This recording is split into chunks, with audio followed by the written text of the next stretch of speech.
Hey guys, welcome to my channel.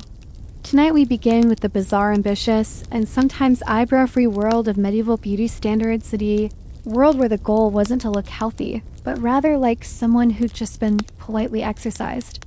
So before you get comfortable, take a moment to like the video and subscribe, but only if you genuinely enjoy what I do here. Let me know in the comments where you're tuning in from and what time it is for you. It's always fascinating to see who's joining. US from around the world, now dim the lights, maybe turn on a fan for that soft background hum, and let's ease into tonight's journey together. In the medieval world, looking pale wasn't a sign that you needed more sleep. It was a fashion statement, a social flex, a silent announcement to the world that said, "I'm too rich to ever see the sun. Thank you very much." Unlike today, where a healthy glow might suggest yoga smoothies or a trip to the coast, medieval beauty flipped the script. Tan skin, that meant you worked outside, which meant you were poor, which meant gasp. Manual labor, and nothing said not beautiful. In the 14th century, like canoeing how to milk a cow. So the paler you were, the higher your perceived status. And when we say pale, we don't mean a soft ivory glow. We're talking translucent porcelain with vascular undertones, skin so light it looked like you might have been recently startled by a ghost, or were a ghost. Of course, nature doesn't always cooperate, especially if you were born with an actual working circulatory system. So people helped it along. Noble women, and even men occasionally would apply white lead powder to their faces. It provided that signature corpse chic glow, and as a bonus slowly poisoned you. But beauty has always had its price. Some would use vinegar-soaked cloths to bleach their skin. Others applied a mixture of crushed pearls and egg whites, which not only lightened the face, but also had the side effect of making one's cheeks feel like a stale omelet. Veins were sometimes painted onto the arms and chest, using blue pigment to simulate delicacy, because nothing says noble like pretending your skin is about to split open. Even literature got on it. Romantic poems described women as pale as milk, white as snow, and once a me as the moon in winter, which is a nice way of saying she looks like she might faint. I love it. This pale aesthetic wasn't just about beauty. It was shorthand for class purity and complete economic disengagement with agriculture. If you could afford to be fragile, you were winning. Beauty in the Middle Ages often required commitment.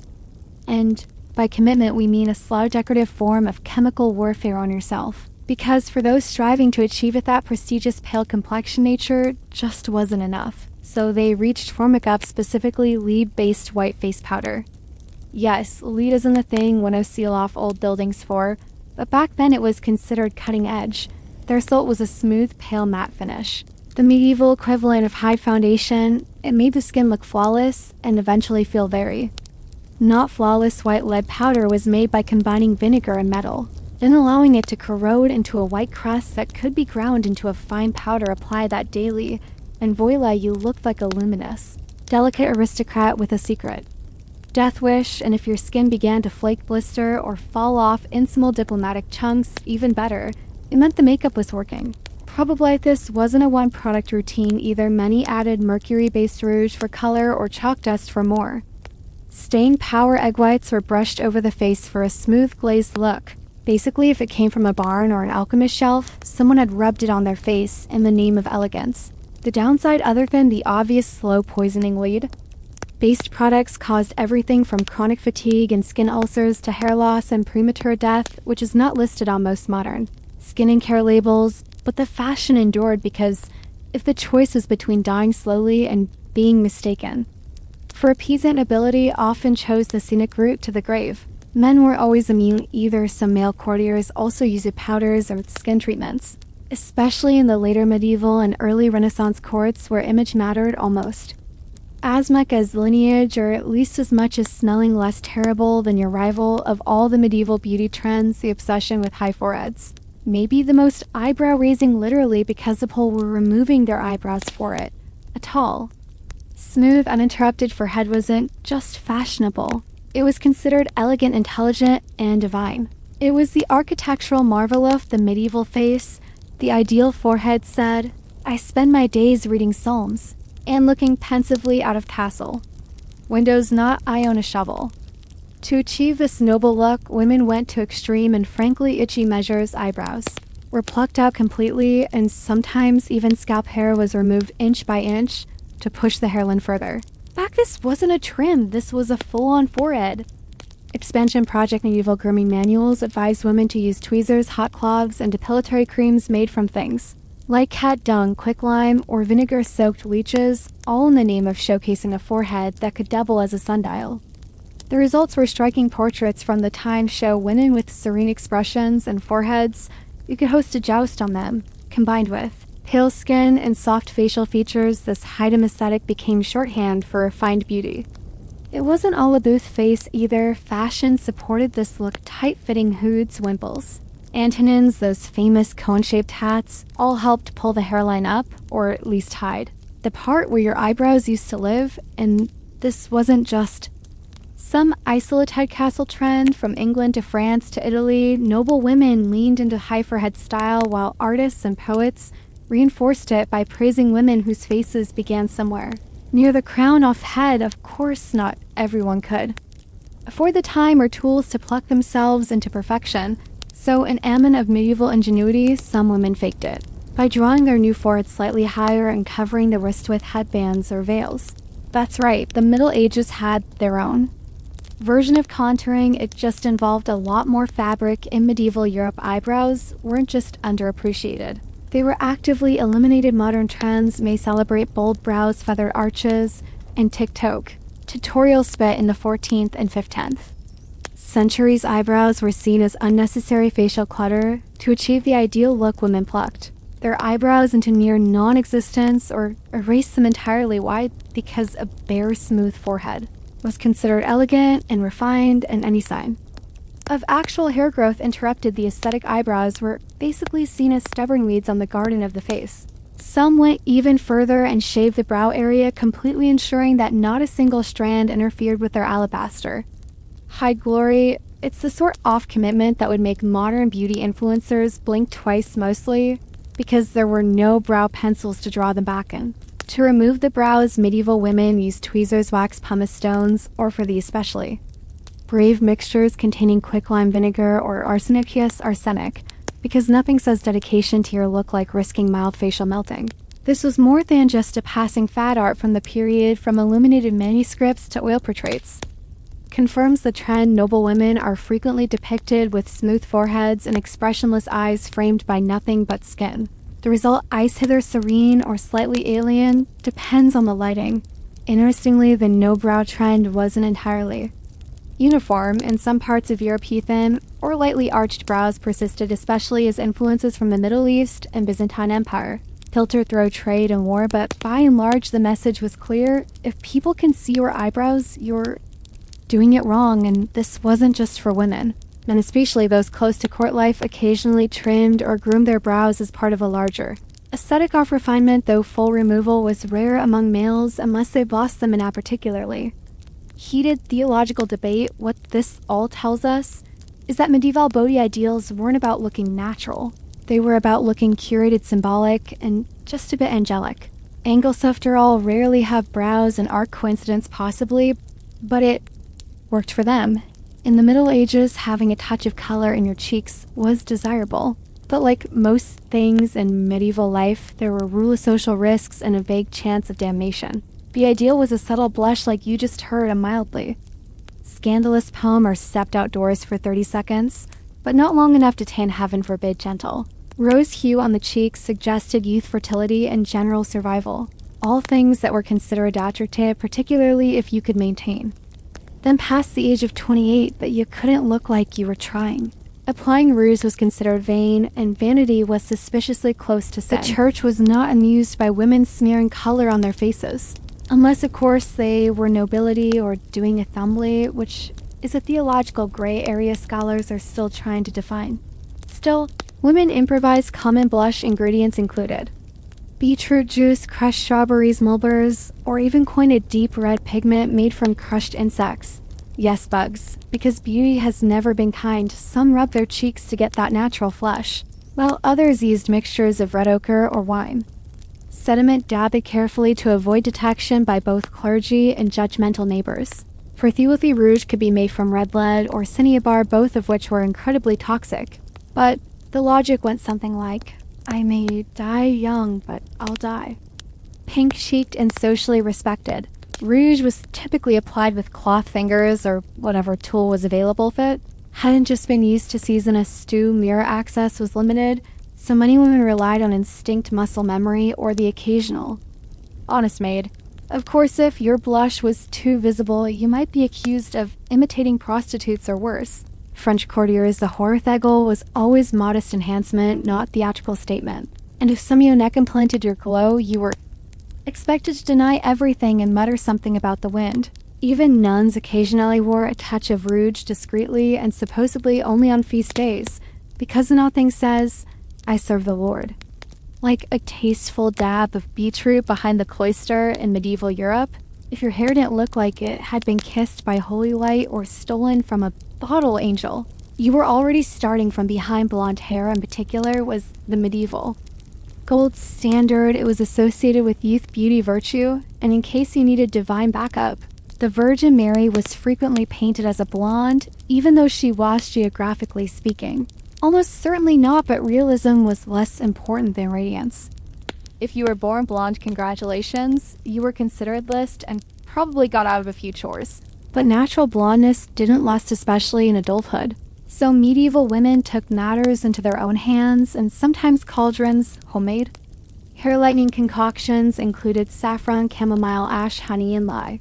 Applied liberally, then left to bake under the sun in a method known as sunbasking. It worked best if you had the patience of Anon and the skin of a salamander. Some recipes also included urine, which was taught to help lift color. Whose urine?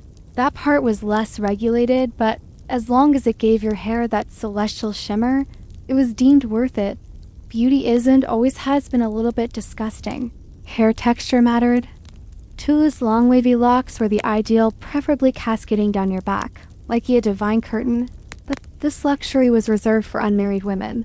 Once married, your golden mane was to be hidden under veils, nets, and head wraps, because apparently, the moment you said, I do, your hair became a national security risk. For noble women, hair was often braided, twisted, or tucked into elaborate styles, especially when attending court or religious events.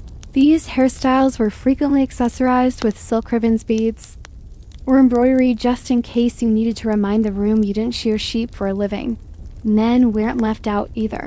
While not quite as judged, men with thick golden locks were often romanticized in poetry and art nights with flowing hair charging. Into battle were the medieval version, off-shampoo commercials. In medieval Europe, hair was a lot like money. If you had it, you didn't necessarily show it off unless you were trying to get married. Then suddenly it became a strategic asset unmarried. Women were encouraged to wear their hair long and loose, as a symbol of purity and innocence, though not too loose, unless you were going for the ethereal forest. Maiden look, which was only socially acceptable if you were, say, an actual saint or being. Married otherwise, a gentle braid would suffice, but once married, your hair was immediately banished from public view.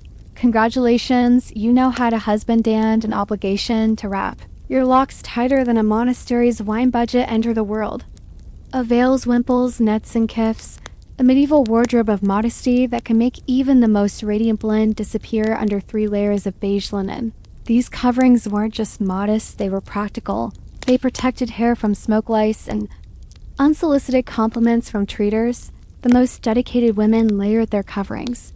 A coif, a close-fitting cap, might be worn under a veil, which could then be pinned beneath a wimple that wrapped under the chin. The effect, you looked like a pious, well-bundled sandwich, and that was the goal, but fashion is rarely satisfied with just function. As time went on, headwear got more elaborate. Nets were embroidered with gold thread, veils were starched into geometric shapes. Some noble women wore silken cages for their braids, accessorized with jewels and tiny bells, because nothing says subtle beauty like jingling when you turn your head. In many cultures, concealed hair was tied to morality. A covered head was seen as modest and virtuous exposed hair. On a married woman, however, it could get you compared to a lady of the night, or worse, a French woman. Of course, some women rebelled. They would let a little curl slip out, or wear translucent veils that technically counted as covered while still letting world admire their carefully dyed strands. Medieval loopholes were a Levian well. If medieval beauty had one unspoken rule, it was this: Taller is nobler, and we're not talking about your legs. By the 5th-10th century, women across Europe began embracing a fashion trend that quite literally elevated their appearance. The hennin, those towering cone-shaped hats that looked like they were designed by someone who spent too much time around church steeples. The hennin wasn't just headwear.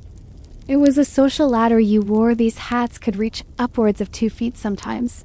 Even more, especially among the French and Burgundian elite, the taller the hennin, the higher your status, and the more doors you smacked into on your way to dinner often. Made from fine silk velvet or brocade hennins or structured with wireframes, giving them that dangerously aerodynamic shape. A sheer veil usually cascaded from the tip, adding movement mystery, and a good chance of getting caught in candles. Your hair to fit under one of these things was an art in itself. Hair was braided and stuffed up into the cone, or sometimes completely shaved around the forehead. Forehead real estate again to help the hennin sit properly. Comfort was not part of the design. Brief Luthenins weren't the only vertical obsession. Some women wore heart-shaped escopins, which looked like 2 corsets glued to either side of the head, or butterfly hennins, where veils were spread out like wings, great for drama. Not so much for rain. Outside of nobility, most women stuck with veils linen caps or cirlets. Simpler, less dangerous, and less likely to be mistaken for a siege weapon. Clergy and conservative thinkers, as expected, were less than enthused. They warned that seco-ostentation invited vanity sign, and possibly neck strains. Still, hennins reigned popular among those who could afford them, much like most terrible but fashionable ideas throughout history. And while men didn't wear towering cones, they had their own style statements. Think feathered caps, fur-trimmed hoods, and pointy shoes that could double as fencing equipment. In medieval times, a woman's ideal body wasn't meant to be athletic, curvy, or tanned. No, the goal was to appear delicate, demure, and possibly recovering from a fainting spell. The ideal figure was slim, soft, and slightly ethereal, like someone who lived on honey water. Courtly poems and perhaps one-figure-week beauty manuals didn't advise women to build strength or endurance. Only lifting expected of you was lifting your veil, an affectatious gesture, before swiftly looking away and maybe swooning. But this wasn't about looking sickly, at least not obviously. The sweet spot was somewhere between too weak to carry a bucket and still able to play the lute while sitting. A graceful, willowy figure was associated with nobility because, of course, if you were working, you'd have broader shoulders, stronger arms. In the misfortune of muscle tone, the emphasis was on a narrow waist, soft curves, and a general air of spiritual exhaustion. Waistlines on dresses were often cinched just below the bust, an early version of the empire. Waist to elongate the torso and give the illusion of height and fragility, and if that illusion needed help, tight lacing was available. Not quite corsets, those came later, but tightly bound kirtles and sheer did thejib just fine. Being too thin, however, wasn't the goal either. And times offamine or plague, being very thin was a red flag, isn't that? Person might be actively dying. A small hint of roundness, particularly in the face or hips, was considered healthy and fertile. Basically, if you looked like you could survive winter and still be poetic, you were in the sweet spot. Diet advice from the time wasn't exactly balanced. Beauty manuals recommended things like eating fennel for digestion, rose petals for breath, and drinking wine to improve a complexion. Protein only if it had a feather. On the other hand, were allowed to have more substance, broad shoulders, strong legs, and the ability to carry a sword without toppling over. But even then, nobility preferred a lean frame with refined posture, not brute strength. In the Middle Ages, a woman's eyes wear her silent power, the medieval version of sending a flirty emoji, only with more spiritual implications and slightly less blinking. The ideal medieval eyes were large, clear, and soulful, the kind that seemed to whisper, "I'm full of virtue," and maybe just a hint off melancholy. Think of eyes that looked as if they had personally witnessed the fall of man and were still politely recovering. Poets of the period couldn't get enough of them. They described eyes as luminous orbs do, drops of heaven or pools of pure devotion. What they rarely said was bloodshot allergiridin, or I was up all night churning butter. Light-colored ice blue or gray were often idealized in Northern Europe, associated with innocence, purity, and the general assumption that you hadn't seen too many disturbing things, or at least pretended not to. In Southern Europe, darker eyes were admired too, especially if they came paired with a noble lineage, and a Gadawi enhancing the eyes was challenging There were no medieval. Eyeliner, Pinterest, charcoal, soot, and optimism. Some women dabbed a little black powder around the lashes to make the eyes look bigger, risking irritation, blurry vision, or starting the world's first accidental smoky eye. But most women relied on nature. And strategic lighting, want to look more wide-eyed, stand near a candle, want to look virtuous, look downward at all times, even if you trip over the cat. Interestingly, slightly teary eyes were admired. It suggested emotional sensitivity, piety, and perhaps that you just finished praying or reading something uplifting like a 300-line poem about chastity. Artificial tears weren't available, but staring directly into smoke or enduring mild public humiliation usually did that trick. As for eye contact, it was a delicate dance. Too much could be seen as both flirtatious or suspiciously French. Too little and you risked seeming shifty or possessed. The trick was to occasionally glance up from beneath lowered lids, like someone who'd memorized the Bible, but wasn't about to brag. Let's talk about something rarely mentioned in medieval love poetry. Breath, specifically what it smelled like. While a knight might wax lyrical about his lady's rosebud lips or pearl-like, teeth usually skipped over what happened.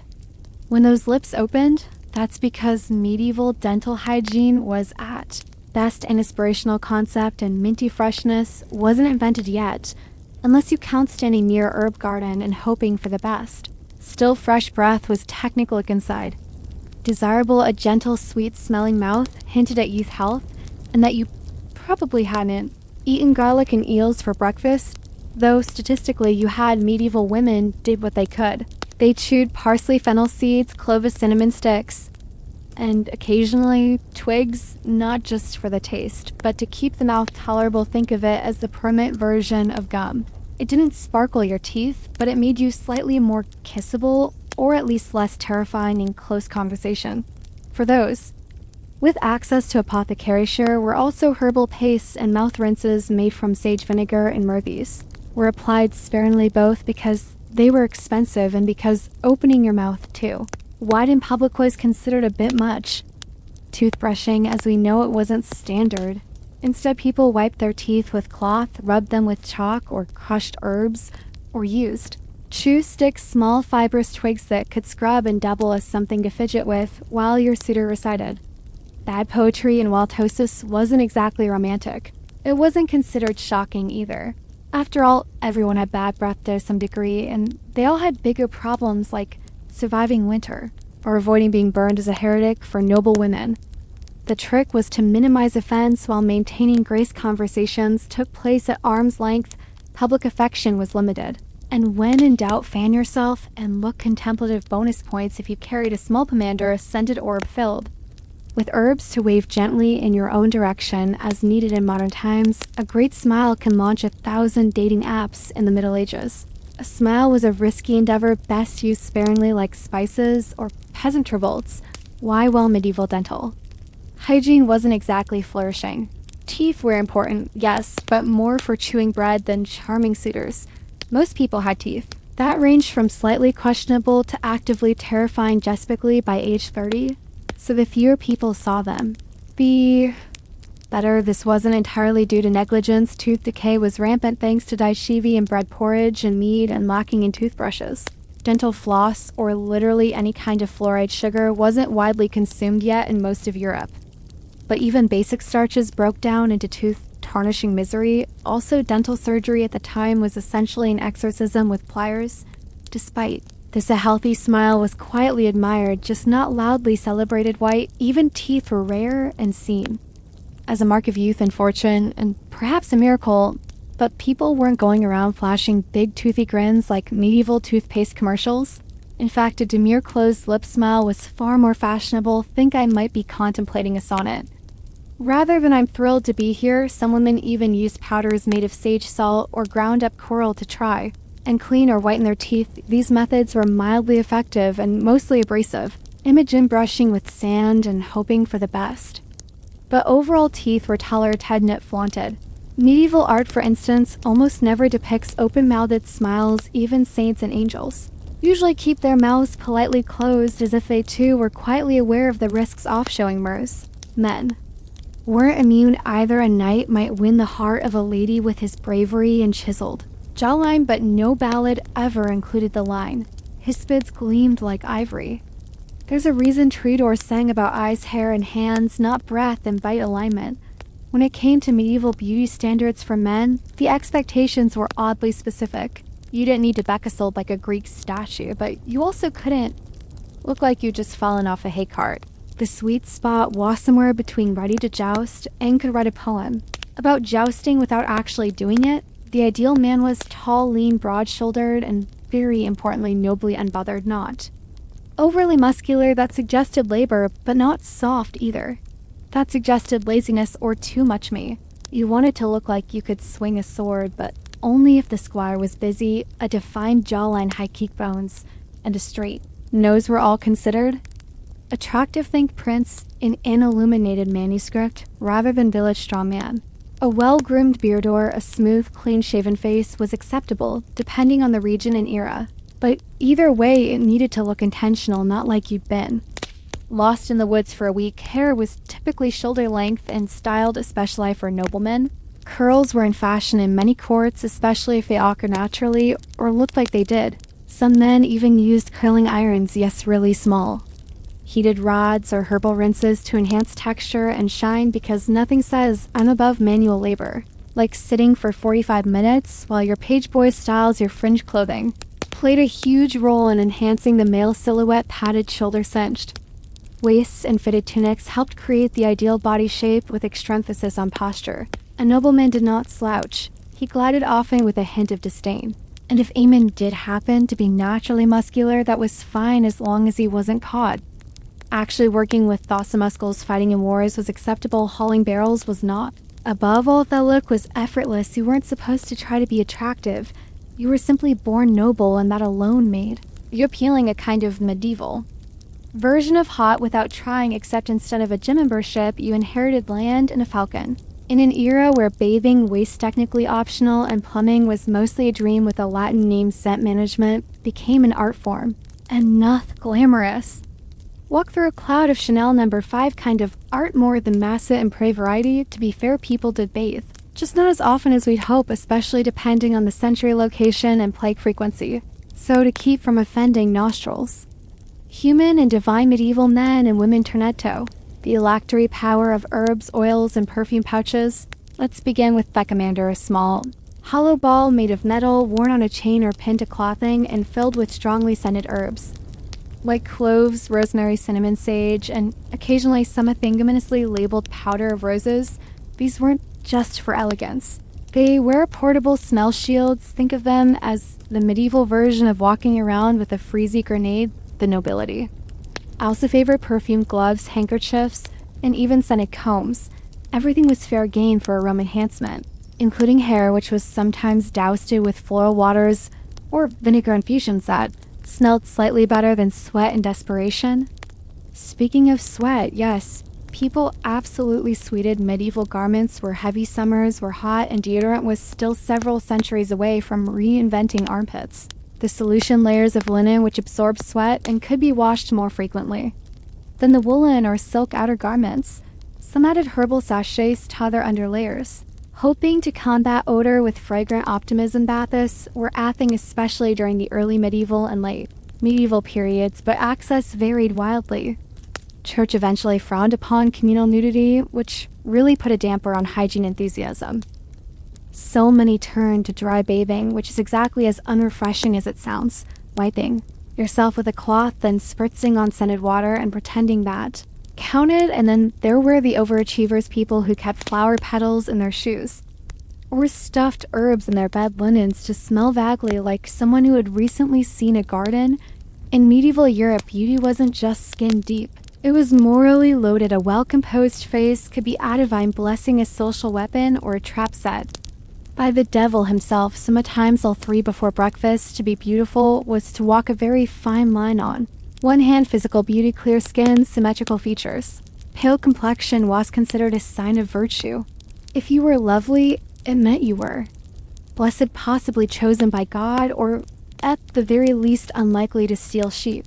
Coat breachers and painters alike described beauty as evidence of a pure soul, But there was a catch. If you knew you were beautiful, or worse if you used that beauty to your advantage, you immediately became suspect. Vanity was a sin, remember, in showing too. Much interest in one's appearance hinted at pride, seduction, or worst of all, French tendencies. Medieval sermons warned that women's beauty could tempt men into sin, which of course was entirely the woman's fault. Eve set a precedent, and medieval Europe ran with it for a solid 1,000 years. A woman wearing makeup, showing a bit of hair, or fluttering her lashes at the wrong night could easily find herself accused of being everything from immoral to outright demonic. Some even believe it that beauty could be an illusion, a sorceress's disguise, a glamour conjured by witches to lead righteous men astray. This may sound dramatic, but remember, this was a time when bad weather could get you burned at the stake. Conversely, those who were plain or ill-featured were sometimes assumed to be morally deficient or just unfortunate. The idea that outward appearance reflected in a character wasn't just popular, it was doctrine. In some circles, beauty meant grace, ugliness meant punishment, illness, or divine disappointment. Of course, all of this made things spectacularly confusing. Be beautiful, but don't try too hard. Glow with virtue, but not so much that it looks like pride. And above all, never look more attractive than the local lord's wife. That was a one-way ticket to a silent convent or an unusual-looking illness. So in the end, medieval beauty standards weren't just about aesthetics. They were a full-blown moral tightrope balancing vanity, virtue, and whatever powdered blade was left in your makeup kit. The Persian immortals were more than just elite troops. They were a statement, a living symbol of imperial strength, precision, and unyielding continuity. Origins trace back to the very birth of the Achaemenid Empire under Cyrus the Great in the 6th century BC EAT, a time when Persia was rapidly transforming from a regional power into a sprawling imperial juggernaut. Cyrus understood something vital. An empire needs a backbone, not just administrators, governors, but an elite force that could project dominance, inspire loyalty, and suppress rebellion with equal efficiency. Thus, the Immortals were born. The name Immortals wasn't just a bit of royal flair, it was a logistical and psychological masterpiece. According to Herodotus, their strength was always kept exactly at 10. 0 men, iPhone man, died, fell ill, or was wounded, he was instantly replaced.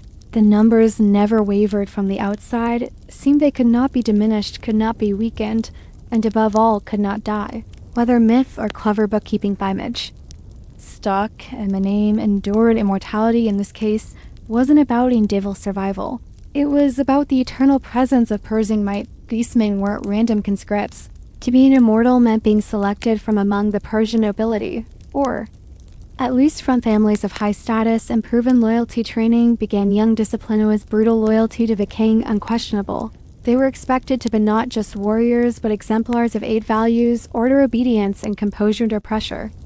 They were also richly dressed robes of fine material, scale or more. Beneath their garments, and often armed with a spear, bow, short sword, and a wicker shield, their appearance was as calculated as their tactics. Persian kings weren't just sending warriors into battle, they were sending a mobile political message wrapped in silk and steel. From the plains of Lydia to the deserts of Egypt, wherever the Persian Empire expanded, the Immortals followed. They stood behind kings beside throne stand at the front of the battlefield. If you saw them approaching, you didn't just see soldiers, you saw the unbroken heartbeat of the empire. Immortals didn't blink. Immortals didn't retreat, immortal-centered. And that's exactly what made them terrifying. The appearance of the Persian Immortals was no accident. It was psychological warfare. These men weren't covered head to toe in gleaming bronze like Greek hoplites. No, the mortals looked otherworldly, like a wave of richly dressed shadows sweeping across the land. Their uniforms blend or draggle flare with military function. They wore elaborately embroidered tunics, and trousers often dyed in rich reds and purples, colors of nobility and command. Beneath these lay a layer of scale armor made of bronze or iron, flexible enough for movement but deadly in close combat. Their shields are made from woven wicker, deceptively light yet able to deflect arrows and absorb blows. Their most distinctive element, however, was their headdress, a soft felt cap called a tiara, sometimes pulled over the face to obscure identity. Unlike the Greeks who glorified individuality in armor and valor, the Immortals thrived in uniformity. 10. 0 men moving in mere silence, all similarly armed and armored, created a visual spectacle that overwhelmed the senses. It was like watching a curtain of death descend on the battlefield. Each immortal carried a short spear, a bow with a quiver of arrows, and a short sword or a belt, but perhaps most impressive was their ability to move quickly and remain deadly in almost any terrain. Their training emphasized agility and endurance over brute strength. They could march across entire provinces. Without breaking formation, and unlike many ancient forces, the immortals were equally comfortable fighting in open battle or serving as imperial guards in royal courts. Their equipment was light enough to ensure swift deployment, but potent enough to intimidate and destroy. It wasn't about brute force, it was about consistency. About never failing, never staggering, and never seeming vulnerable, and that consistency combined with the mystery of their appearance helped forge their legend. When they marched into battle, drums would pound and dust would rise behind them, but their expressions remained endearingly composed. No roaring, no boasting, just eerie. Synchronized precision. It was as though they were not men, but machines crafted not in flesh. But in discipline, ritual, and fear, to face the immortals wasn't simply to face death. It was to face a concept that some armies didn't just fight. They endured without pause or pity. To be an immortal was not just a job. It was a lifelong identity, a status symbol. And in some ways a sentence. While they were revered and richly rewarded, expectations were immense. These men lived under constant scrutiny. Their food, clothing, and housing were all provided by the state, but not out of kindness. It was to ensure absolute control from the moment they entered the ranks. They belonged not to their families, but to the empire. Most immortals came from Persia, Median, or Elamite nobility, but lower-ranking sons of loyal familias could rise into the ranks if they showed exceptional discipline. Training began in childhood, often with the militames attached to the royal court. Boys learned archery on horseback, how to endure pain and hunger, how to march in step, and most importantly, how to obey without hesitation. There was no room for glory-seeking or personal ambition. An immortal who stood out too much was corrected. The formation was sacred. Unity came above all discipline. Ruled every corner of their lives. They followed a strict daily routine. Wake before dawn, drill insolence, maintain weapons, and armor. Meals were eaten communally, always modest ways. Nutritionally calculated for endurance, meat, flatbread, dates, and wine were staples, but luxuries were discouraged. The empire needed warriors, not pampered aristocrats. When not on campaign, the immortals served as guards for the king and his court, but even then their duties were more than ceremonial. They stood watch for assassination attempts, monitored nobles for disloyalty, and maintained order in the most volatile places of the empire. Their mere presence could silence dissent in a royal hallway, where the eyes and ears of the Achaemenid ruler, trained to detect lies, sense fear, and act decisively. Interestingly, they weren't entirely cut off from family life. Immortals were allowed to marry and maintain households. However, they could be summoned at a moment's notice. When duty called, they left everything behind, no questions asked. A man who hesitated even once could be quietly replaced. After all, the number always had to remain at 10,000, no gaps, no delays. It was this cold, efficient system that ensured their mythos. They didn't just fight with discipline. They lived in discipline. They were tools of empire, honed, polished, and sharpened until nothing remained. But Duddy, if Cyrus the Great created the immortals, it was Darius the Great who perfected them. When Darius rose to power in 522 BCE amid palace intrigue and assassination, the immortals were the tool he used to legitimize and stabilize his reign. They were no longer just a personal guard. They were an extension of royal authority woven directly into the fabric of his expanding imperial bureaucracy. Darius understood that power didn't only rest on military strength, but on the illusion of order and inevitability, and nothing projected that image more effectively than the immortals. He paraded them at festivals, had them stationed prominently around his new capital of Pipolis, and sent them on high-profile missions. They were always visible, always composed, always the same 10. 0 eternal faces of Persian dominance. But Darius also reshaped their tactical role. Under his leadership, the immortals became a core element of Persian combined arms warfare. No longer just elite infantry, they were often deployed alongside archers, cavalry, and chariotry in coordinated strikes. Darius placed immense value on strategic flexibility, and the immortals had to adapt.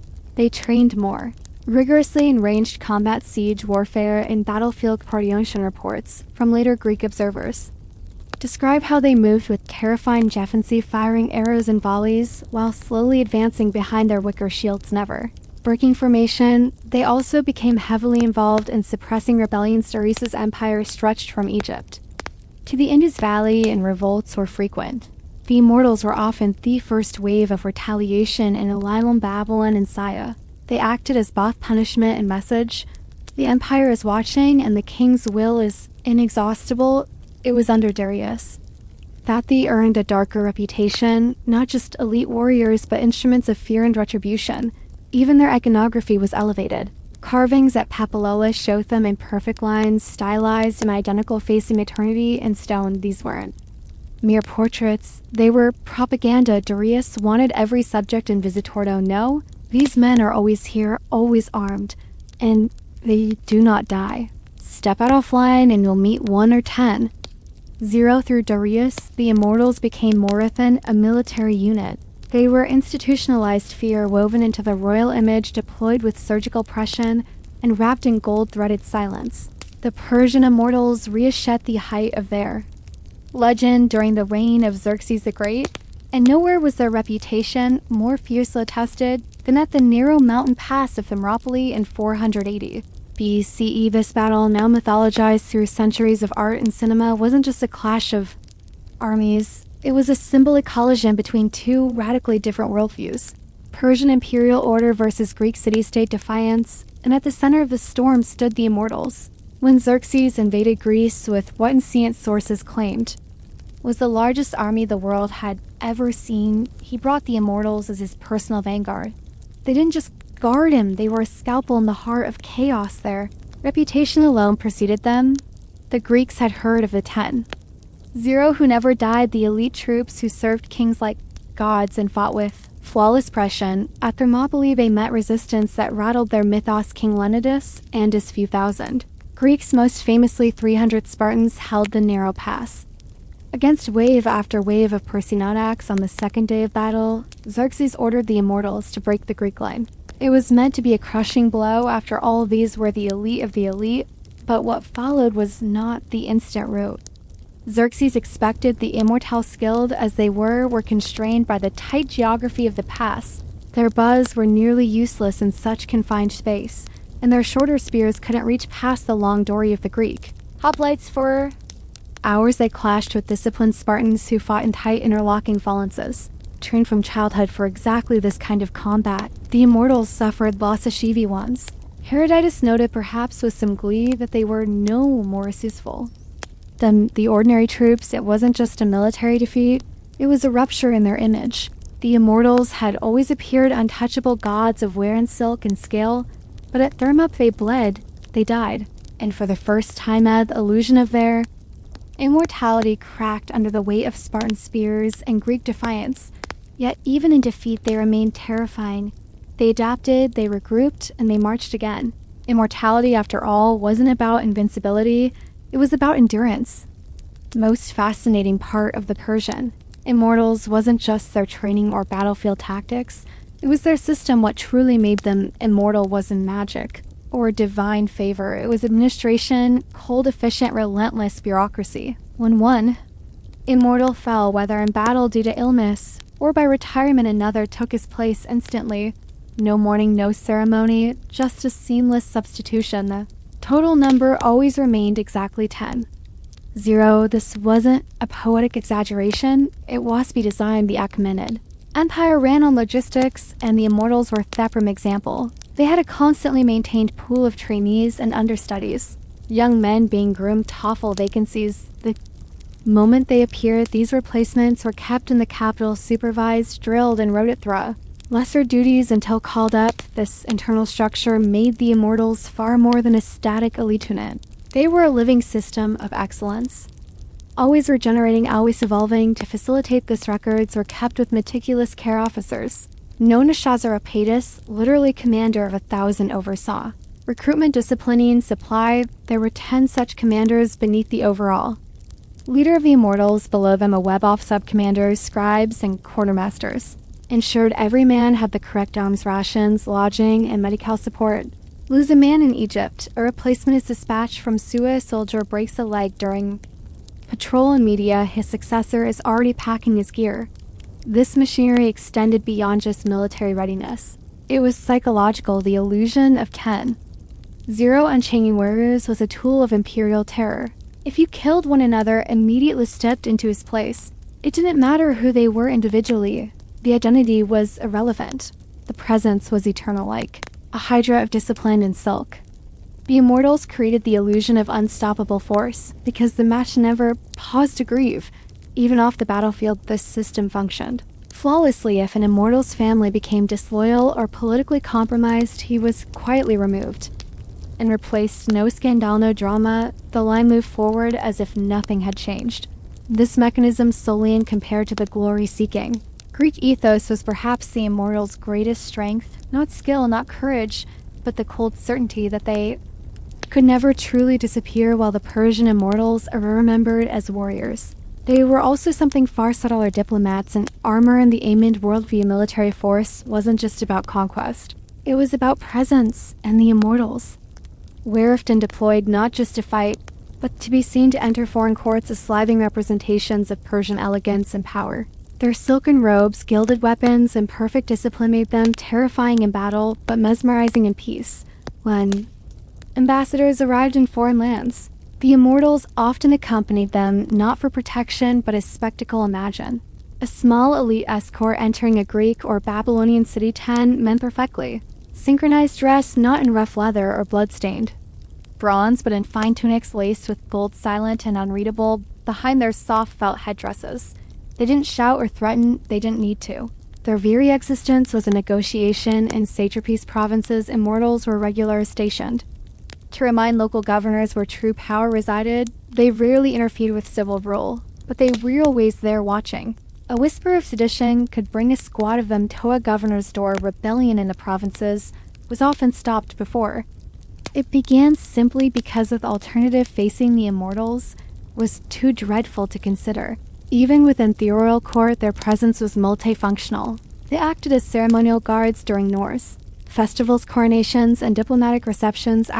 But behind the scenes, they monitored courtiers, sniffed out treason, and enforced the king's will with silent efficiency. Some historians argue they acted almost like an internal intelligence agency and a represent, warning that loyalty was not optional.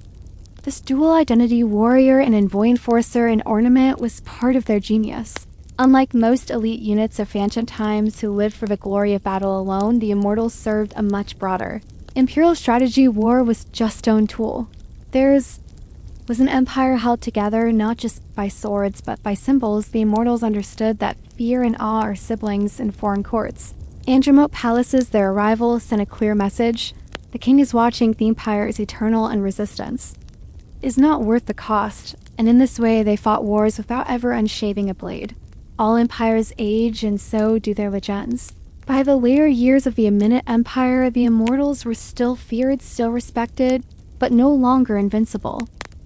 The machinery that had once made them immortal began to rust, not with a dramatic collapse, but with slow creeping inefficacy. As Persian kings grew increasingly detached from the battlefield, more concerned with courtly luxury and intrigue, the immortals too began to shift from hardened warriors into royal ornaments under kings like Artaxerxes and Darius III. The elite guard still existed, still dressed the part, still marched in perfect formation. But crack-shad-formed recruitment standards slipped. Political favoritism began to seep into their ranks, where once only the most disciplined and loyal men were selected now. Nobles pulled strings to place unworthy sons into the sacred 10. The result was subtle but fatal uniformity without spirit, discipline to it. Heart. This decay became tragically obvious when Alexander the Great launched his invasion of Persia in 334 BCE AT, the Battle of Gaugamela in 331 BCEE. The immortals were deployed alongside the Persian center to defend Darius III, and although they fought with courage, could not hold against the tactical brilliance and ruthless momentum of Alexander's Macedonian phalanx. They were outflanked, outmaneuvered, and overwhelmed. Worse yet, the myth didn't serve the battle. For centuries, the name immortals had inspired awe, but Galgamela proved they were no longer what they had been under. Cyrus the Great or Xerxes' machinery of instant replacement faltered. The backup system that once made their losses invisible simply wasn't in place anymore. The unit never recovered when Alexander marched into Peploy and took the royal palace. He walked into a shell of an empire. The immortals weren't there to defend. If the unbroken line had finally been broken, but their story didn't end with defeat. Elements of the immortals lived on Alexander, co-opted Persian traditions into his army later in the Sasanian Empire. A new elite force would rise, sometimes even called immortals again by historians. Though not direct descendants, they echoed the original myth 10. Zero strong alike, fearsome eternal, even in their fall, the immortals left a blueprint. They had shown the world how to build not just an army, but a legend, the Persian. Immortals may have vanished from Thebali Field, but their influence never disappeared. Long after the fall of the Achaemenid Empire, the idea of an unbreakable, elite fighting force remained lodged in the imagination of generals, kings, and storytellers alike. Their legend endured not because they won every battle, but because they represented something larger, the perfection of state-controlled power. An army that didn't edge, didn't question, and didn't falter. When the Greeks described them, it was with a mix of awe and suspicion. Herodotus called them immortals, not because they could not be killed, but because they could not be seen to die. Their replacements were immediate, their presence eternal. To the Greeks, this was eerie, almost unnatural. They were used to war as a chaotic personal affair. The immortals swear something else precise. Faceless discipline to the edge of humanity. In Roman times, scholars still reference the immortals when speaking of ancient power.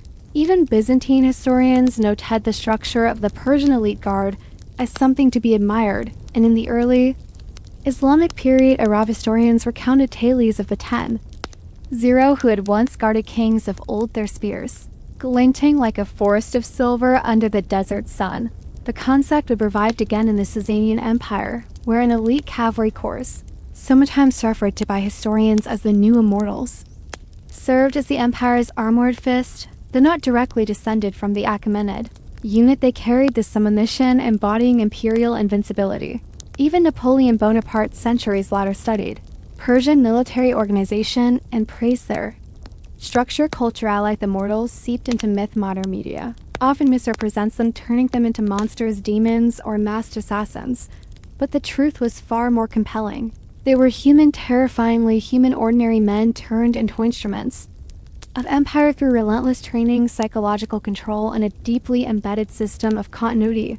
They didn't need magic to become legendary, just consistency and silence. Their greatest weapon wasn't their sword. It was the idea that they were always coming in eternal shadow on the horizon, and so the immortals live on in stone carvings, in battle doctrines, and in the whispered fears of those who know that power, when well organized and endlessly replaced, can become something very cliched. Immortality before there were legends of Greek Amazon. There were the Scythians, nomadic warriors of the Eurasian steppe, feared and respected from the Black Sea to the Alai Mountains. Unlike most ancient Sociocean women, didn't stay behind the tents weaving cloth or raising children. They rode horses, wielded bows, and went to war. And they didn't just accompany men into battle. They led and fought with lethal skill. These were not exceptions.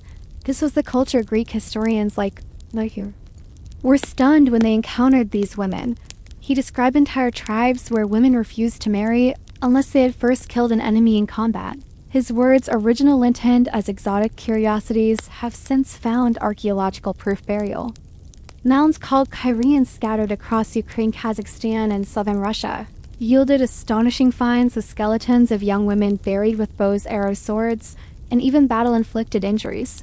One such discovery revealed a woman with an arrowhead lodged in her spine, her body armored, her grave richly furnished.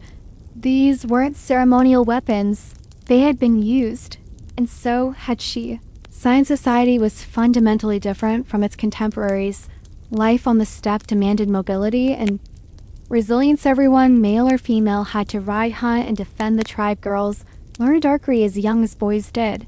They wore the same leather trousers, the same armor. They even wore their hair and tattoos in similar fashion, indistinguishable on horseback under a storm of arrows. This created a warrior culture in which gender roles were fluid on the battlefield, but strict off at a sign woman could be deadly at full gallop and then return home to fulfill ritual and maternal duties. The two roles were not in conflict. They were complementary. Greek myths of the Amazon may have been inspired by exaggerated encounters with sign women. But while the Amazon of myth vanished into fantasy, the Scions were real. They fought Persians, clashed with Greeks, and terrified the Macedonians, and for centuries, they roamed the steppe with fire and fury, men and women alike. In the small West African kingdom of Dahomey, modern-day Benin, an army of women once struck fear into European colonizers' rival kingdoms, and anyone foolish and not to underestimate them. They were known as the Aogi, but the French nicknamed them the Dahomey Amazon comparison to the Greek myths. But these warriors were very ill. By the 18th and 19th centuries, the Agagogi had become the standing royal guard of Dahomey's king. But they weren't just guards. They were elite infantry trained to kill, to defend, and to never retreat. Initially, they may have started as elephant hunters or palace attendants, but over time they evolved into a formalford military force recruited as young girls, often chosen for their strength or spirit. The Agagogi were separated from families and placed into intense training. Discipline was total. They ran obstacle courses filled with thorns, sparred with real blades, and swore oaths of celibacy and absolute loyalty to the king. They wore braided sashes and carried muskets as machetes and clubs. But their deadliest weapon was psychological. European observers during the 19th century were shocked by their fearlessness and brutality. One French officer noted with unease how a Dahomey Amazon rushed forward, ripped open a man's throat, then calmly wiped her blade. These were not symbolic warriors. They were frontline shock troops used in raids, battles, and ambush during the Franco-Dahomean wars in the 1890s. The Agogi went toe-to-toe with French colonial troops. Outnumbered and outgunned, they still launched night raids, executed ambushes, and fought street by street to defend their kingdom. Their tenacity forced French commanders to reconsider their tactics and their assumptions about gender in combat. It wasn't just their battlefield success that mattered. The Dahomey Amazon existed in a deeply patriarchal world, and yet they carved out a space of total autonomy and influence. They advised kings. They performed ceremonial duties, and they shaped the kingdom's foreign policy, not from behind the scenes, but with blades in hand. Though the French ultimately defeated Dahomey, the legend of the Agogi never died. In fact, their legacy helped inspire modern fictional warriors like the Dora Milaje in Marvel's Black Panther. But truth, as always, is more impressive than fiction. In the shadowy pages of Japan's medieval history, one woman rides through blood and legend like Tomo Gozen, a samurai warrior of the late 12th century. She fought during the Genpei War, a brutal civil conflict between the Minamoto and Taira clans that gave birth to the first Shogun. Wasn't a symbolic figure or a passive consort. She was a commander, a swordswoman, and an archer, trained in the deadly arts of the battlefield and feared for her precision in combat. Her story emerges most famously from the Haiku Monogatari, a war epic that blends a story with poetic flair in it. Tomoe is described as especially beautiful with white skin, long hair, and charming features. But the next sentence drops the real thunder. She was also a remarkably strong archer, and as a swordswoman, she was a warrior worth 1,000. Beauty and lethality weren't contradictions. They were fused. Tomoe served under Minamoto no Yoshinaka, a warlord, and her possible lover during his campaign to seize control of Kyoto. She wasn't a camp follower or a battlefield nurse. She was in the thick of it, reportedly leading troops and even slaying multiple enemies in single combat at the Battle of Awazu in 1184, facing encirclement by rival Minamoto forces. Yoshinaka ordered his last stand rather than flee. Tomoe chose to fight. In one of her most famous encounters, she is said to have dismounted a charging enemy horseman, wrestled him to the ground, and beheaded him on the spot.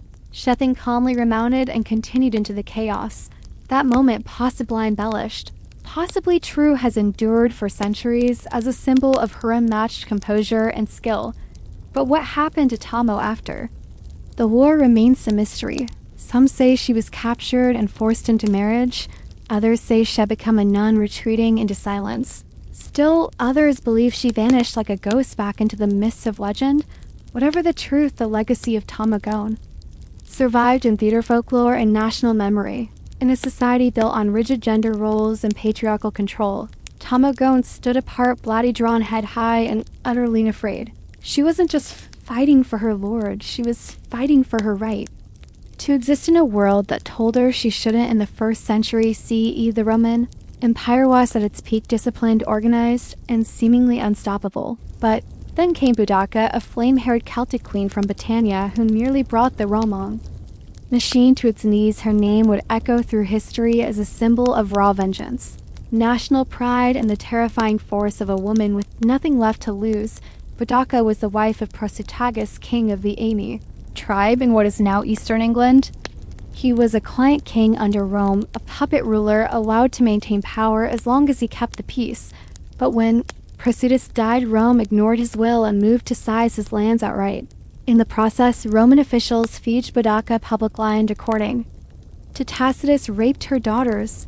It was a brutal humiliation designed to crush rebellion.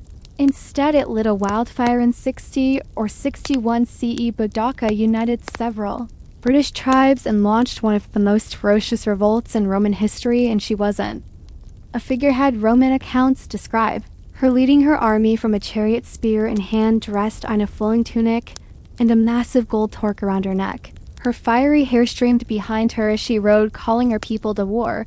She was part priestess, part general Andal Fury. Her forces descended on Camilla, modern Colchester, burning it to the ground. Next came Londinium, the seat of modern London, where she slaughtered Roman colonists and razed the city. Historians estimate over 70. 0 Romans and sympathizers were killed in just a few months. Her army left a trail of ash and shattered arrogance behind them, but the romance under Governor Gaius Suetonius, Paulinus regrouped. Despite being vastly outnumbered, they lured Boudica into a pitched battle where Roman discipline and formation tactics proved decisive. The rebellion was crushed. Boudica, facing defeat, is said to have taken poison rather than be captured. Though her uprising failed, Boudica's legacy only grew. Roman historians painted her as a barbarian, and yet one whose courage and leadership were impossible to ignore. For the British, especially in later centuries, she became a symbol of resistance against tyranny, both foreign and domestic, in the war-ravaged steppes Central Asia during the golden age of Mongol expansion.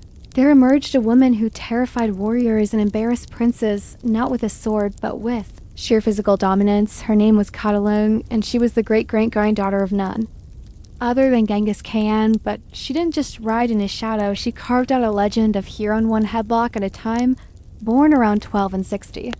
Catalone was the daughter of Kaido Khan, a powerful cousin of Kublai Khan and a rival claimant to leadership. In the Mongol Empire, Catalone was raised like a warrior prince, trained in archery, horse riding, and battlefield tactics. But she stood out most for her talent in wrestling, a deeply respected and highly competitive sport among the Mongols according to the Persian historian Rashid Alan. Catalone vowed she would only marry a man who could beat her in an wrestling match. Many tried, all failed.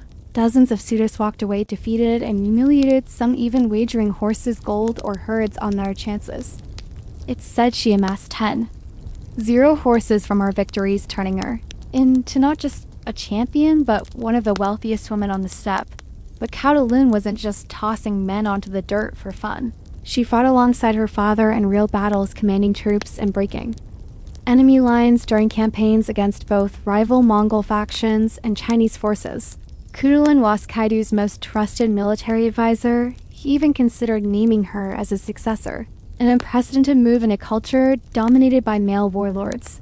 This, unsurprisingly, sparked backlash. Some Mongol nobles whispered that her influence was unnatural, her power too. Threatening in the end, Kaidu didn't make her his heir, choosing a male relative instead. But her reputation endured. Even Marco Polo, who traveled through the Mongol Empire, wrote of a Mongol princess show, fought like a tiger, and could ride and shoot as well as any man. Latter historians tried to romanticize or minimize her, turning her into a love-struck figure, or reducing her story to Tolkien. But make no mistake, Catalone was real, and her strength was legendary. She proved that in the heart of the most male-dominated empire on Earth, a woman could still rise, not because she was allowed to, but because no one could stop her. In a time when women couldn't vote on land freely or even wear men's clothing without risking arrest. One French teenager not only wore armor-shelled armies. Genevieve, born in 1412 in a tiny village called Domi, was an illiterate peasant girl, but by the age of 17 she would command troops, confront kings, and bend the course of the 100 Years' War between France and England. Her rise wasn't born from military training or noble lineage. Joan claimed divine inspiration. She said she heard voice tones of saints like Michael Catherine and Margaret, who told her that she had been chosen to drive the English from France and crown Charles the Dauphin as king. It was a wild claim, one that should have gotten her dismissed as mad. Instead, it got her an audience with the future King Charles. The court tested her clergy, grilled her for weeks, but Sanage passed. They saw something in her conviction, charisma, something unexplained. And so clad in white armor, her banner flying high, Joan was sent to Orleans, a besieged city that symbolized the war's turning point. French commanders were skeptical, but Joan's mere presence revitalized their spirit. She didn't just stand on the sidelines. She led charges, braved arrows, and rallied troops under fire. Against all odds, the French left Tep. Siege, the victory electrified the nation. Joan became known as the Maid of Orleans, a symbol of divine favor and patriotic resistance. After a string of victories, she escorted Charles to Reims, where he was crowned king, just as the voices had foretold. But power, fame, and miracles come with enemies. In 1430, she was captured by Burgundian allies of the English, tried by a pro-English ecclesiastical court. Joan was accused of heresy, witchcraft, and notably wearing male clothing, a crime punishable by death. She was just 19 when they burned her alive in Rouen Marketplace, but her death only magnified her legend. Years later, the church reversed her conviction. Centuries later, she was canonized as a saint.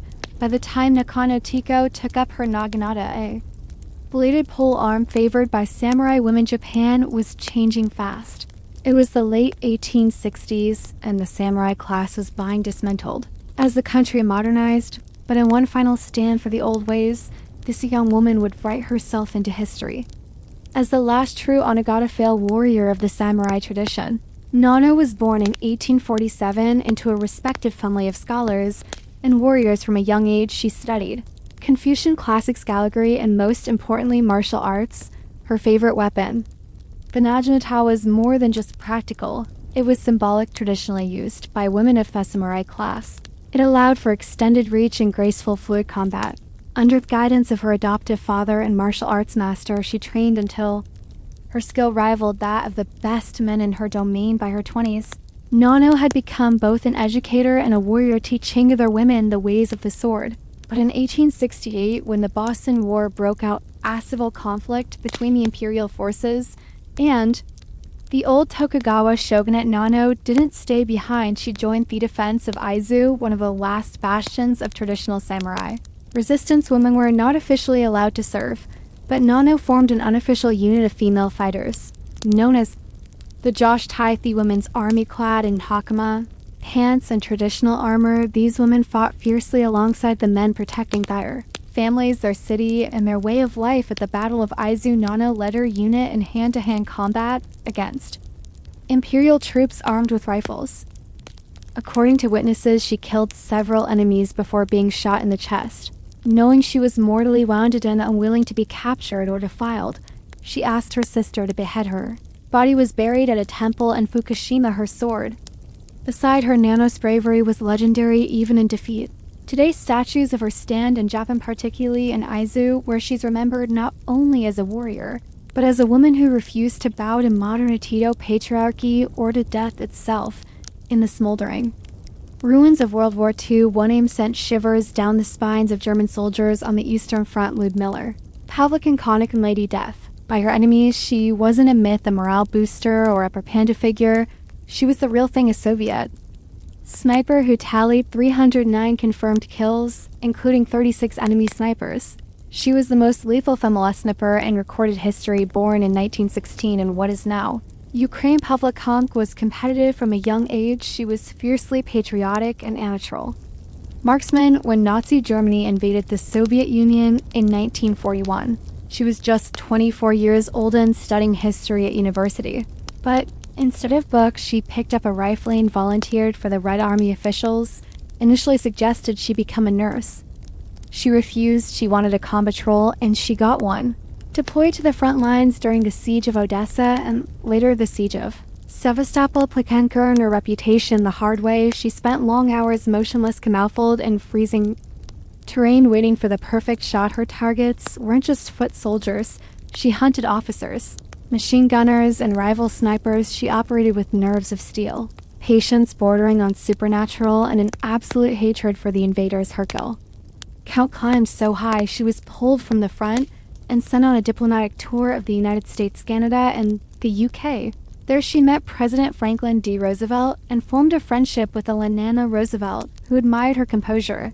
And intellect Pavlichenko gave speeches urging Felice to open a second front in Europe and mocking reporters who asked her sexist questions about makeup and skirt length. After the war, she didn't retreat into obscurity. She earned her degree, became a historian, and trained future generations of Soviet snipers.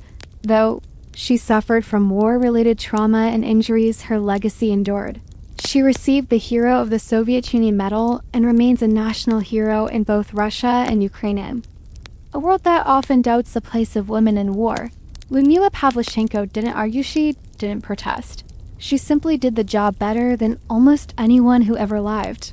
For every famous name, Budaka, Tomoy Gozin, Lyudmila Pavlichenko, there are countless others whose stories have slipped through the cracks of mainstream history. History, after all, was largely written by men. And when women picked up swords, rifles, or spears, they were often omitted, downplayed, or turned into myth. But make no mistake, warrior women have been there all along, across continents, across centuries, and their silence. Wasn't it voluntary? Consider the Trung sisters of Vietnam, Trung Trac and Trungji, hold a rebellion against Chinese occupation in the 1st century CE. They rode elephants into battle, rallied thousands of followers, and ruled an independent state for 3 years before being crushed by superior Chinese forces. Their resistance is still commemorated today with temples and festivals in their honor, even though global history books rarely mention them, or the Santor of the Ashanti Empire in West Africa, who in 1900 led a rebellion against British colonial forces. As Queen Mother, she rallied her people when the British demanded the sacred golden stool. The symbol of Ashanti, she delivered fiery speeches and led her troops in battle, showing that leadership and defiance knew no gender. There were Viking shield maidens, likely not as common as legend suggests, but very much present archaeological finds confirm that women were buried with weapons, armor, and even war horses, not as ceremonial tokens, but as warriors. There were Apache women fighters in the American Southwest, like Lozin, a spiritual warrior who rode and fought beside her brother, the famous leader Victoria. In every era and every region, warrior women fought not always to conquer, but to protect, to defend their families, their cultures, their homes. Some ruled armies, others fought as lone figures in resistance movements. Some were queensome, were peasants, but all shattered the lie that war belonged to men alone. Today, their legacy is being reclaimed.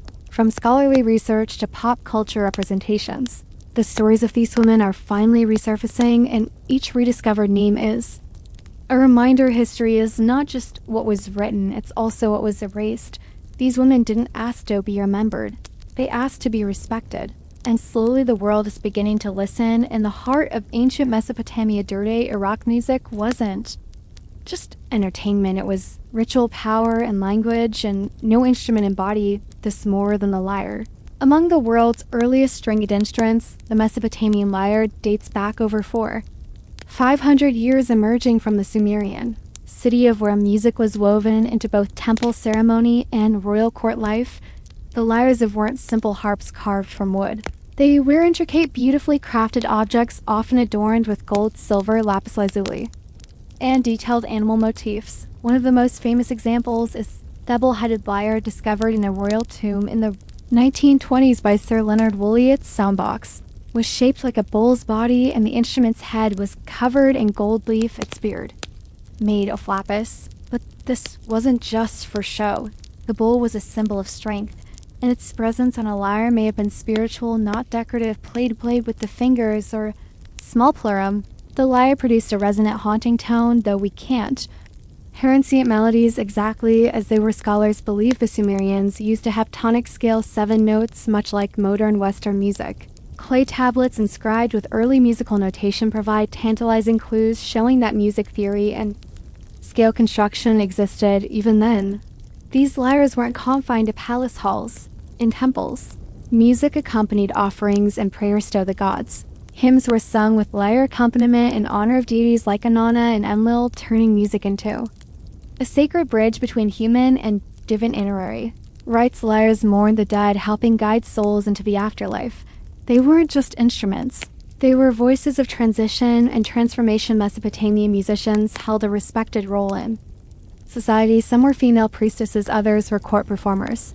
They memorized complex songs passed down orally, often learning from a young age within structured schools for scribes and musicians. Today, replicas of these ancient lyres are played in museums and reconstructions. Their soft twanging echoes reminding us that long before Mozart, before medieval minstrels, or even Homer's sung epics, humans were plucking strings in the desert, chasing beauty and sound, while the lyre sang gently too. The gods, the Oos, screamed, wept, and danced throughout the hearts of the ancient Greeks. This reed-blown, double-piped wind instrument was no gentle flute. It was-willed, emotional, and unrelenting. To the Greeks, music wasn't just entertainment, it was ethos, a force that shaped the soul, and the aloes embodied its most primal edge. Unlike the lyre, which symbolized harmony and order favored by Apollo, the aloes was associated with Dionysus, god of wine, ecstasy, and madness. It was often played during rituals, dramatic performances, and military marches, giving it a range of emotional and functional uses. It consisted of 2 pipes, usually made off wood, bone, or ivory, each with its own reed and fingering holes. The musician or it played both pipes simultaneously, producing a dense, penetrating sound closer to bagpipe than a modern flute. This required incredible breath control. Musicians often used a technique called circular breathing, inhaling through the nose while pushing air out through the cheeks, allowing them to play continuously. The effort warped their faces and puffed their cheeks so much so that athletes sometimes mocked all-it players for their awkward appearance. Yet, despite the jokes, all-it players were respected, even revered in certain circles. The alos wasnn't it for calm background music. It stirred the blood in ancient Greek theater.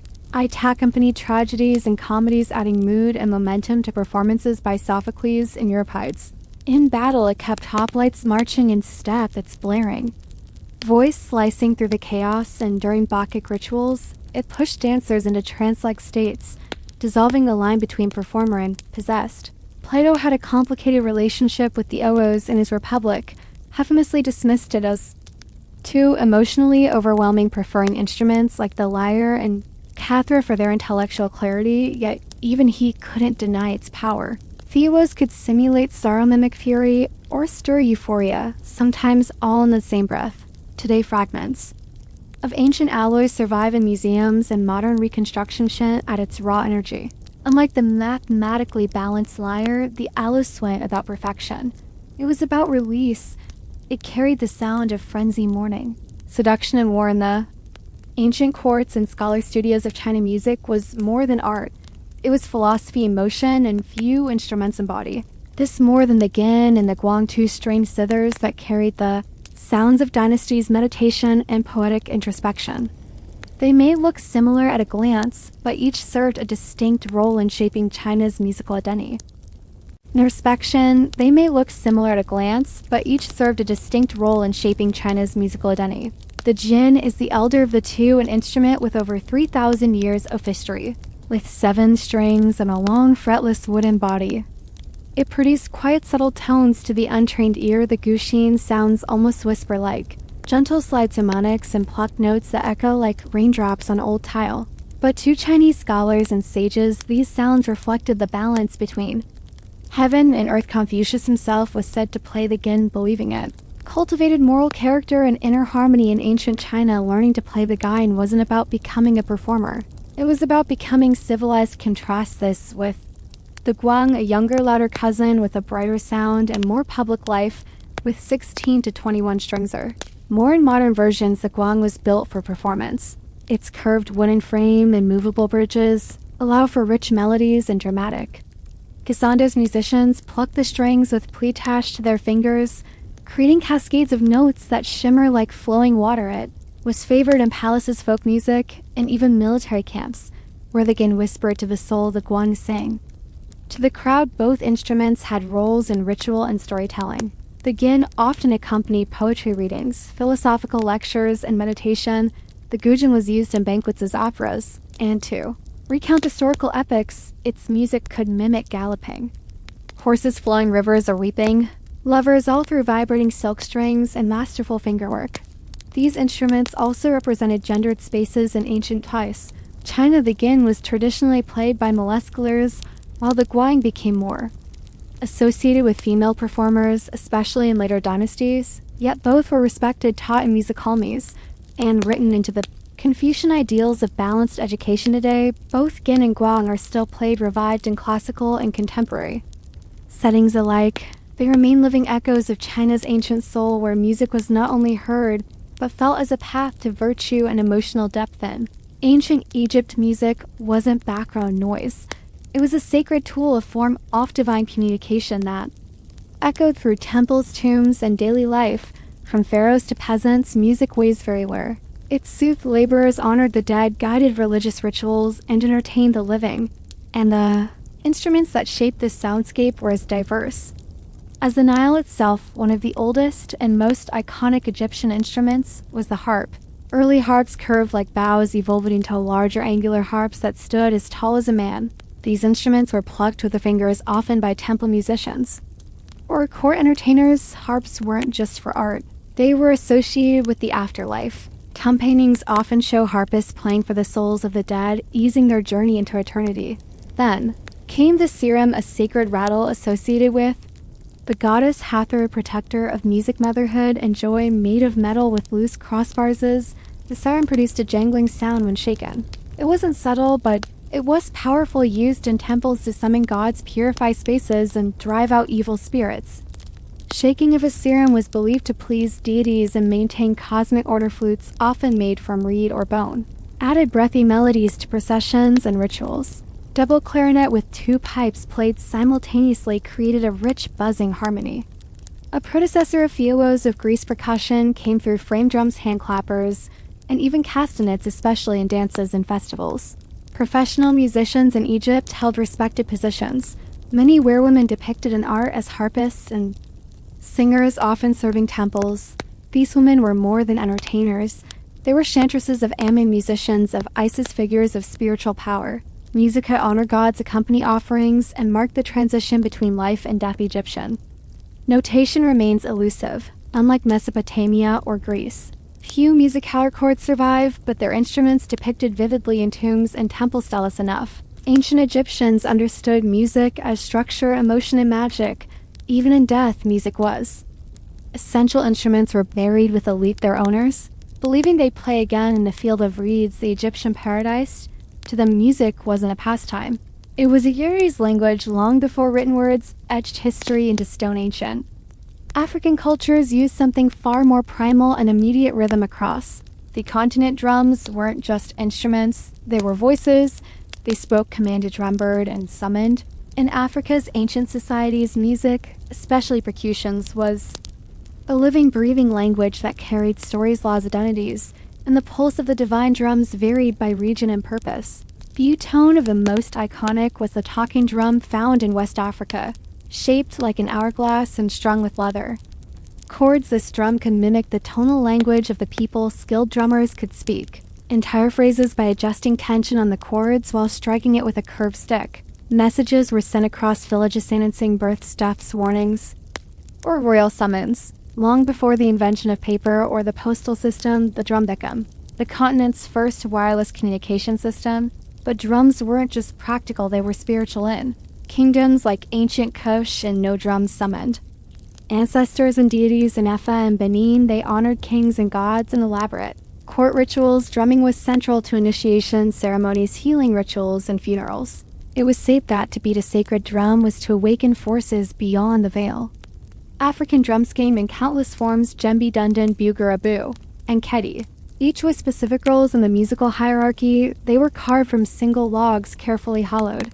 and fitted with animal hide, each tuned to a specific pitch or tone. The craftsmanship was sacred, passed down from father to son with rituals, even during the making of the instrument, and percussion didn't stop at drums. Rattles, bells, shakers, and thumb pianos added layers of rhythm and melody, creating a complex polyrhythmic soundscape that Western music wouldn't fully understand until centuries later.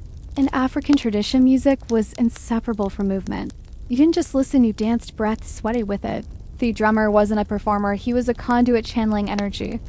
Spirit and communal memory, these rhythms traveled through the trans-Saharan trade through Nile and later through the Atlantic slave trade, shaping diasporic music from Brazil to the Caribbean.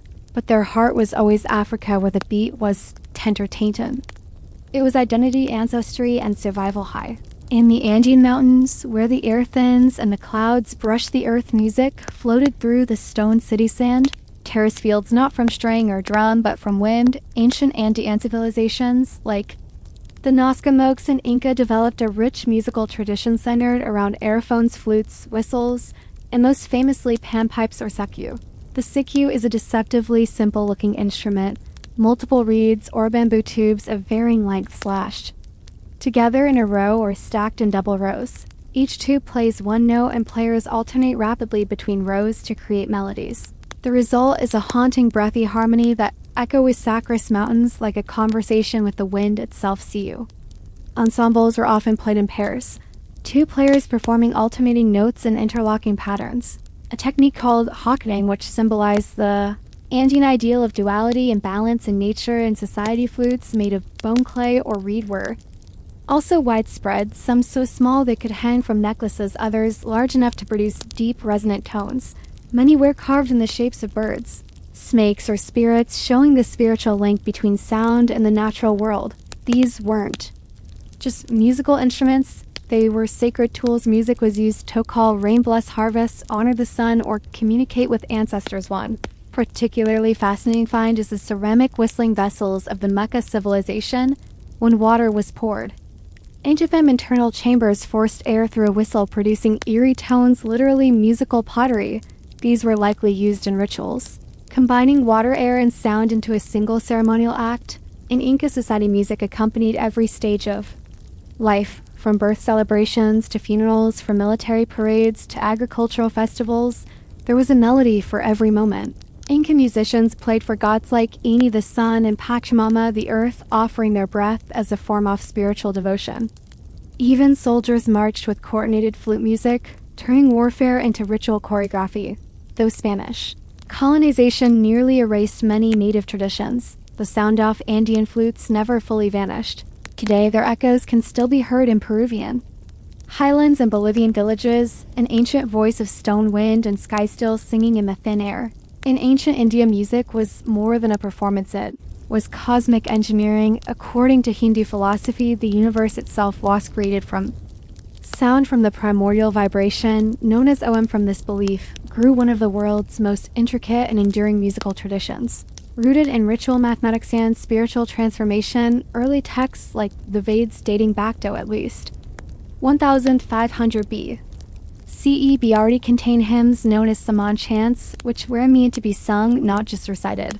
These hymns formed part of sacred rituals with specific melodies, designed to align the soul with divine forces. That priestly caste, the Brahmins, were trained not only in philosophy and fire offerings, but in voice modulation and musical cadence. Precision was essential. Mispronouncing a note could, in theory, corrupt the ritual. The earliest instruments used in Vedic and post-Vedas India served both sonic and symbolic roles. The Vienna, a plucked string instrument with a resonating gourd, became a symbol of learning and divine expression.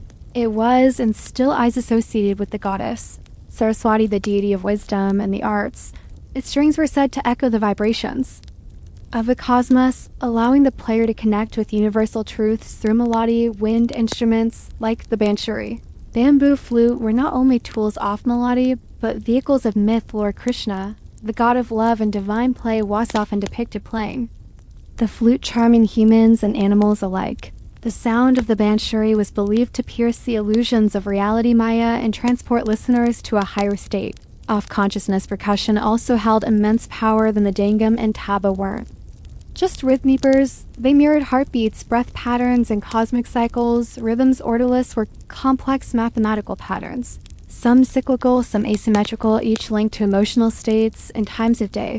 Indian music was deeply tied to rasa theory.